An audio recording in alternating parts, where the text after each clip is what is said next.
Oh, hi there.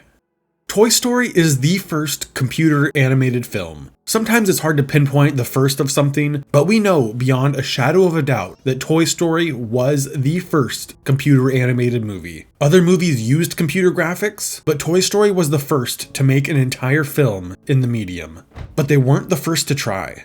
As Joseph C. Pantieri wrote in 2004, Buzz Lightyear wasn't born at the New York Institute of Technology, but his distant relatives were. In the mid-70s, at the New York Institute of Technology, a team of programmers and engineers were tasked with not only creating the first ever computer animated movie, but also making, from scratch, the technology to make it possible. This dream would prove to be about 2 decades too early, the equivalent of landing a person on the moon in 1949. But the effort that went into this film provided the framework upon which all computer animated films have been built upon, but itself was never finished. Far too ambitious for its time, the movie was left abandoned, and its highly sought after remnants have seemingly been lost to time. This is The Works, the attempt to make the world's first computer animated movie 20 years too soon.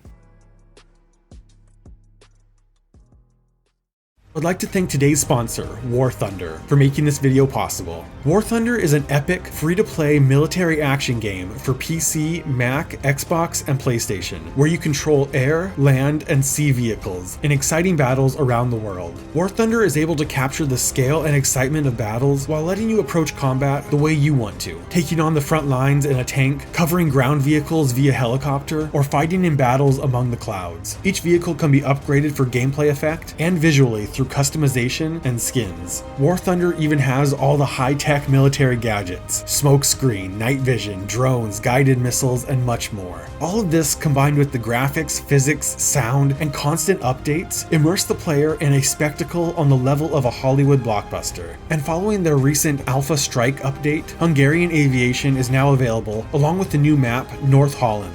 Download War Thunder for free by using the link in the description. All new players and those who haven't played War Thunder for half a year or more will receive some special bonuses. Rentals for the P-40E1 aircraft and M4 tank for a week, along with free unique skins for them. A special decorator, Eagle of Valor, 100,000 silver lions, a week of premium account, and even more gifts. But hurry up, the American Vehicle bonus season will end soon. Thanks again to War Thunder for sponsoring this video. In 1955, eccentric millionaire Dr. Alexander Schur founded the New York Institute of Technology, NYIT. Dr. Schur had a love of animation and dreamt of making an animated feature like those of Walt Disney, a dream he finally achieved, making his directorial debut in 1975's animated film Tubby the Tuba, an adaptation of the 1945 story about a tuba who longs to play a beautiful melody despite never being given the chance.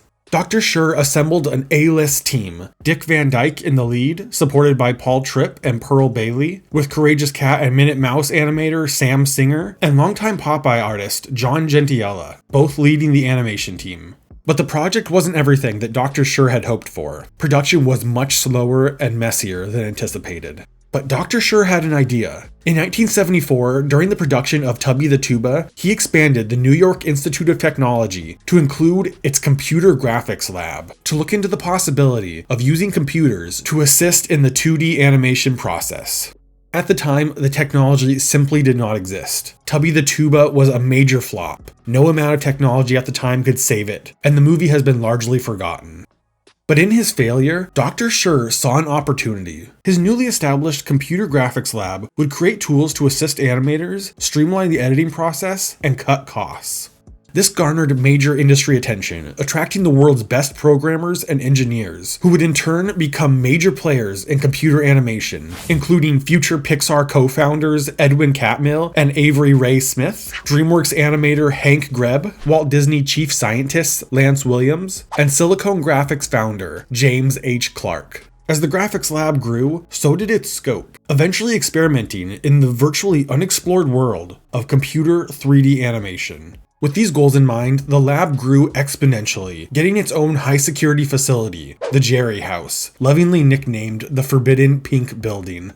In its heyday, the CGL developed early facial animation, shadow rendering algorithms, anti-aliasing techniques, texture mapping pre-filtering, the first computer-controlled video editing system, morphing and reflection mapping technologies, and the first 24-bit RGB frame buffer. I know some of these words. One of the programmers at the CGL was industry legend Lance Williams. While developing all these tools for 3D animation, he suggested to Dr. Schur that they try to make a computer-animated movie of their own. He showed Dr. Schur his 82-page screenplay titled The Works, named after the Slavic origin word for robot, meaning work. Dr. Schur immediately approved the movie, with himself as director, and in 1979, the Computer Graphics Lab at NYIT officially began production on the world's first computer animated movie. The Works takes place on Earth, where all life is destroyed in a world war. The only survivors are a military computer called the Works, and spacefaring humans who fled Earth to build a new home on a series of asteroids. 2,000 years after the war, the Works has gone mad. Thinking humanity completely wiped out, he's built his own army of robots to repopulate the Earth, and fills the skyline with unusual structures. Humanity still survives among the asteroids. One day, a pilot named Beeper encounters a mysterious ship containing a robot named Ipso Facto. Facto was sent on a mission by Selene, a diplomatic computer complex on the moon, with the goal of seeking out human life. Selene tasks Beeper to travel back to Earth to convince the Works to share its knowledge of human history stored within its memory banks. With no chance of overpowering the Works, he must be reasoned with. Beeper agrees, hoping that the mission could pave the way for humanity to return to Earth. The Works is aware of their plan, but convinced that humanity has been wiped out, believes that Beeper is a robot sent to trick him, and sends his robot army to track down Beeper and Ipso Facto. They have to survive the onslaught of robots and try to get to the Works to plead their case.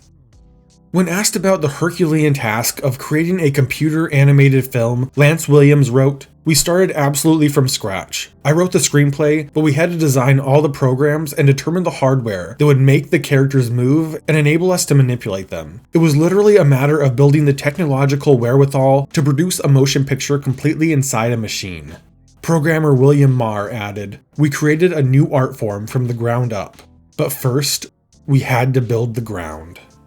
Dr. Schur knew how challenging this task would be and was constantly providing the team with cutting-edge resources. But this was a double-edged sword and ended up being very taxing on development, requiring staff to upgrade, convert programs to new systems, and rework tools for the new tech constantly, resulting in never-ending delays. And even with the best tech available at the time, it still wasn't enough. Computers in the 70s and 80s were still too slow and too underpowered to make a movie. Dr. Schur tried to compensate by hiring more staff, over 60 at one point, and poured money into this project. To offset costs, some of the crew would work on smaller commissions for commercials and music videos. These jobs served their purpose of making some more money, but took resources away from the Works. Over time, other computer graphics studios began to pop up that would take employees away from the CGL. Lucasfilms created their own computer animation department and specifically poached employees from the CGL. Cornell University and the University of Utah had their own computer animation labs that took team members from the New York Institute. Eventually, one of the programmers at the lab, Ned Green, gave Dr. Schur a much-needed reality check. He crunched the numbers and demonstrated that with the current tech, it would take 7 more years to finish the Works. And even after 7 years, there was no guarantee the movie would be any good. The CGL moved away from the Works and began production on the smaller project, 3DV, a TV special that would reuse the script, 3D assets, and animation from the Works. The concept is that the special would be about a fictional computer-generated cable TV service. A short promo of 3DV was shown at SciGraph in 1982, but 3DV was also unfinished. The Computer Graphics Lab at the New York Institute of Technology is still open today, but production on the Works officially ended in 1986. Members of the original team who developed the Works will continue to push the field of computer animation. Like the previously mentioned Ed Catmull and Avery Ray Smith, who founded Pixar, employing programmers they met at NYIT, and Ed would even become the president of Walt Disney Animation Studios. James H. Clark would found Netscape and Silicon Graphics. Others would work for companies like Microsoft, Apple, DreamWorks, and Disney, and some would become professors at Carnegie Mellon, Texas A&M, UCLA, and the University of Utah. When all was said and done, over the course of 10 years, somewhere between 10 to 20 minutes of animation was completed of a planned 90-minute film. So not much of the movie was actually made, but not much has been found either. There's a 2.5-minute long trailer that's been online since at least 2013. The YouTube channel Galleria 3D posted a clip of robot ants from the movie in 2009. In 2021, the script was posted online by Maximized Animation, who was able to get it from Lance Williams' widow. In 2023, legendary Lost Media Wiki user ModWallet found an additional 19 seconds from the movie on a demo reel from the YouTube channel Matt R. Harris. Some of the models used in these animations were reused in other NYIT projects. These are the only clips of the movie where we can see the works in action, but former CGL employees Paul Heckbert and Efren Cohen have posted photos and production details about the characters from the works that shine light on some of the supporting cast. They have photos and details about a few characters who looked like antagonists. Panzer, a tanky orange robot with a dome head, large arms on treads. Officer Weevil, a black humanoid robot with a gun for an arm. Gizmo, a cute little robot with tube arms, round silver eyes, and little human hands, who's always nervous with a high-pitched voice. He doesn't look like a villain, but in production notes he's listed as the right-hand man to the works. There's one other robot named Clyde. There's no character in the script with this name, but the model was used in a lot of NYIT art and animation, so must have had some importance in the movie. There are similar looking robots, but Clyde is the only one with a W on its chest. There are also a few robots that Paul Heckbert and Efren Cohen don't have any information on that are mentioned in the script. The Dinosaur Squadron, a group of robots that combine to create a dinosaur. Crank, a construction robot that always wins extra parts at poker. Rusty, another poker bot who always loses. And Joint Juke, a jukebox looking robot with a hat and cane. Aside from the robot characters, there are a few human characters we have some information on. T-Squared, a human pilot who wears a metallic suit that some production notes call an android. This character is often confused as the story's main protagonist, but in the script, T-Square is a minor character who is a friend of Beeper's. And there are also a few other humans that play a minor role in the script. Rathbone Twilly, nicknamed Space Rat, and news reporter Frank Fably Shaver. So we have a lot of information about the movie, its script, some photos, and clips. Some obviously more complete than others.